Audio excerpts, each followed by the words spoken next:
नमस्कार। तो finance act 2025 आ चुका है और इसके साथ आए हैं कुछ बहुत ही जरूरी बदलाव जो सीधे सीधे एग्जाम्स पर असर डालेंगे। तो चलिए आज इस पूरे एक्ट के हर एक मुख्य संशोधन को एकदम गहराई से समझते हैं ताकि तैयारी में कोई भी कमी न रह जाए। सबसे पहले ये समझना बहुत ज़रूरी है कि ये बदलाव किन लोगों के लिए हैं।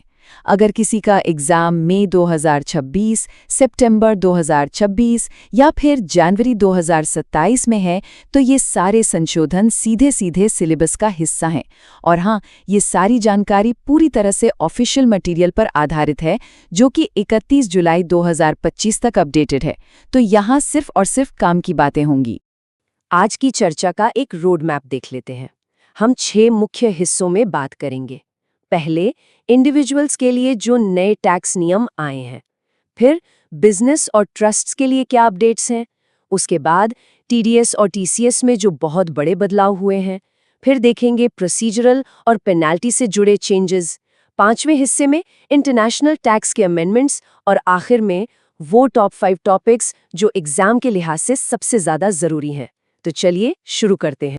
तो चलिए सबसे पहले खंड की शुरुआत करते हैं जो हम में से ज्यादातर लोगों पर लागू होता है।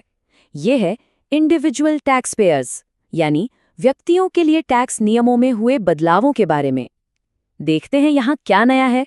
और ये है सबसे बड़ा बदलाव। जी हाँ, नए टैक्स स्लैब्स आ गए हैं और इन्हें याद रखना बेहद जरूरी है। लेकिन घबराने की बात नहीं है, इसका पैटर्न बहुत ही सिंपल है। देखिए, 4 लाख रुपए तक की इनकम पर टैक्स है 0, कोई टैक्स नहीं। इसके बाद जैसे जैसे इनकम 4-4 लाख रुपए से बढ़ेगी, टैक्स रेट 5% से बढ़ता जाएगा। है ना आसान?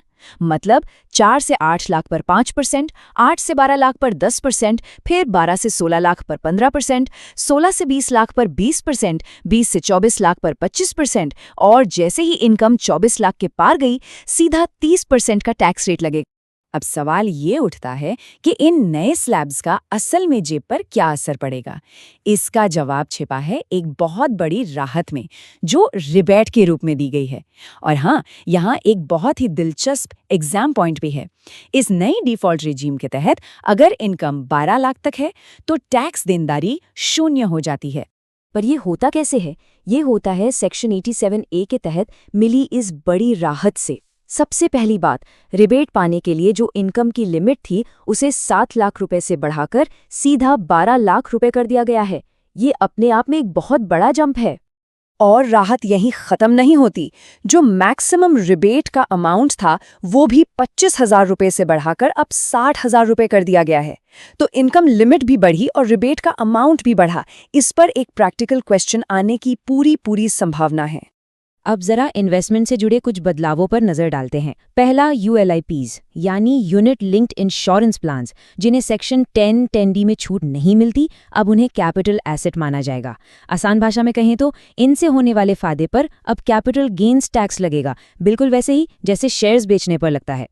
दूसरी एक अच्छी खबर है, नेशनल सेविंग स्कीम यानी एनएसएस से पैसा निकालने पर अब कोई टैक्स नहीं लगेगा। ये पूरी तरह एग्जेम्प्ट है और ये 29 अगस्त 2024 से लागू भी हो गया है।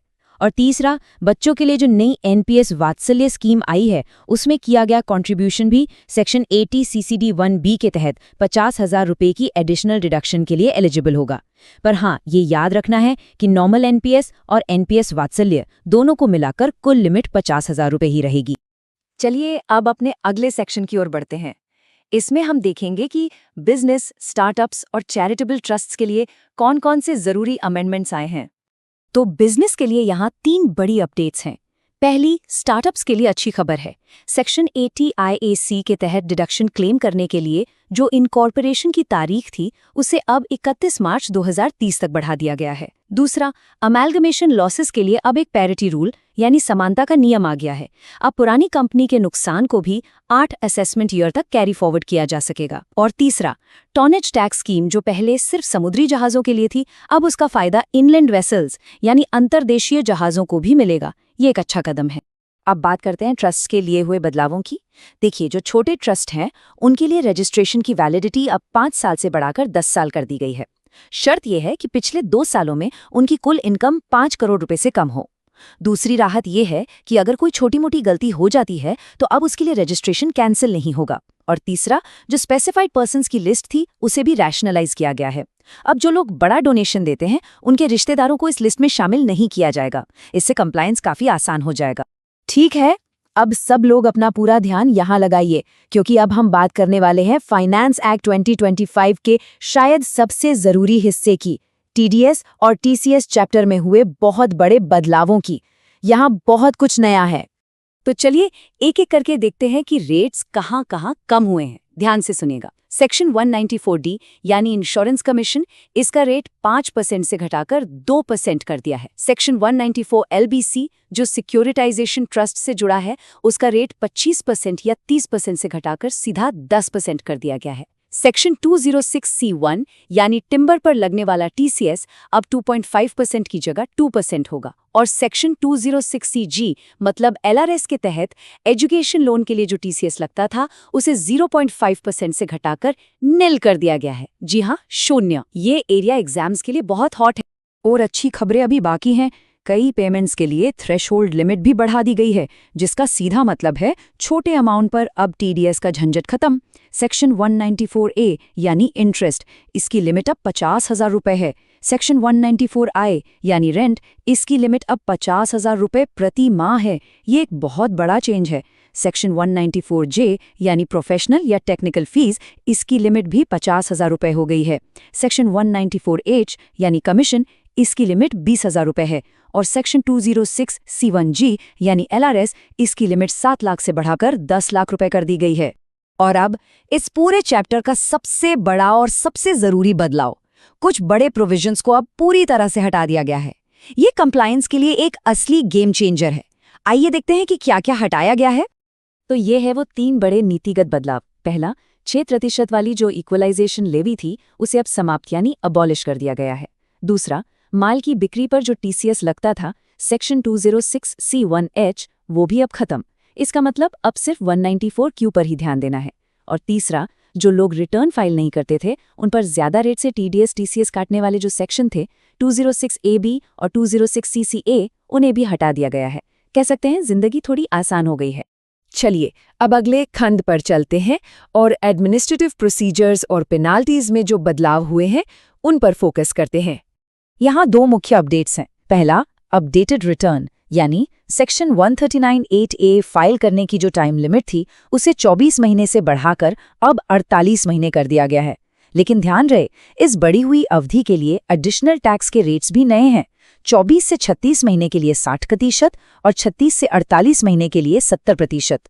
दूसरा, ब्लॉक असेसमेंट में अब वर्चुअल डिजिटल एसेट को भी अनडिस्क्लोज्ड इनकम की परिभाषा में शामिल कर लिया गया है।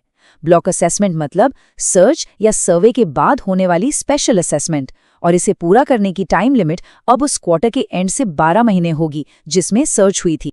पेनाल्टी और प्रोसिक्यूशन के नियमों में कुछ राहत दी गई है।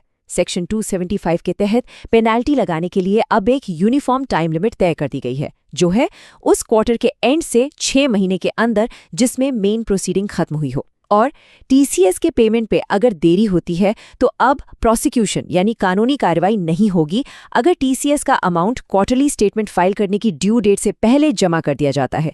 ये एक बहुत जरूरी राहत है। अब हम अपने अमेंडमेंट्स के आखिरी सेक्शन पर आ गए हैं, जो इंटरनेशनल टैक्सेशन के नियमों से जुड़ा है। देखते हैं ग्लोबल लेवल पर क्या बदलाव हुए हैं। इंटरनेशनल टैक्स में 3 बड़े अपडेट्स हैं। पहला, FIIs के लिए LTCG यानी लॉन्ग टर्म कैपिटल गेन्स का रेट अब 12.5% होगा। ऐसा रेजिडेंट्स के साथ समानता लाने के लिए किया गया है। दूसरा, ट्रांसफर प्राइसिंग में अब multi year arms length price तय करने की इजाजत होगी। इसका सीधा मतलब है कि रिलेटेड कंपनियां अब लगातार 2 सालों के लिए एक ही उचित बाजार मूल्य पर लेन देन कर सकती हैं, जिससे टैक्स चोरी को रोका जा सके। और तीसरा, जो नॉन रेजिडेंट्स भारत में इलेक्ट्रॉनिक्स मैन्युफैक्चरिंग से जुड़ी सेवाएं दे रहे हैं उनके लिए एक नई प्रिजम्पटिव स्कीम सेक्शन 44 BBD लाई गई है। इसमें ग्रॉस रिसीट्स का 25% इनकम मान लिया जाएगा। ठीक है, तो हमने सारे अमेंडमेंट्स को समझ लिया है। अब इस चर्चा के आखिर में उन सबसे जरूरी टॉपिक्स की बात करते हैं जिन्हें एग्जाम से पहले रिवाइज करना ही करना है। अगर समय की कमी महसूस हो रही हो तो भी इन 5 एग्जाम हॉटस्पॉट्स को छोड़ने की गलती बिल्कुल मत कीजिएगा। तो ये है वो 5 मस्ट नो टॉपिक्स। पहला, नए टैक्स स्लैब्स और सेक्शन 87A की रिबेट, इस पर प्रैक्टिकल क्वेश्चन पक्का है। दूसरा, पूरा का पूरा TDS TCS चैप्टर, जिसमें सभी नई दरें और थ्रेशोल्ड शामिल हैं। तीसरा, सेक्शन 206C1H और इक्वलाइजेशन लेवी का खत्म होना, ये एक बहुत बड़ा पॉलिसी शिफ्ट है। चौथा, अपडेटेड रिटर्न की टाइम लिमिट का 24 से 48 महीने तक बढ़ना। और पांचवा, छोटे ट्रस्ट के लिए रजिस्ट्रेशन वैलिडिटी का 5 से 10 साल हो जाना। इन सभी नोट्स को बहुत अच्छी तरह से रिवाइज करें। यकीन मानिए, तैयारी अच्छी हो तो सब कुछ मुमकिन है। आप सभी को आपकी परीक्षाओं के लिए ढेर सारी शुभकामनाएं। इस विश्लेषण को देखने के लिए आप सभी का धन्यवाद। और भी ऐसे ही एजुकेशनल डिस्कशंस के लिए हमारे साथ बने रहें और हाँ, सुनील सर के साथ मजे से सीखते रहें।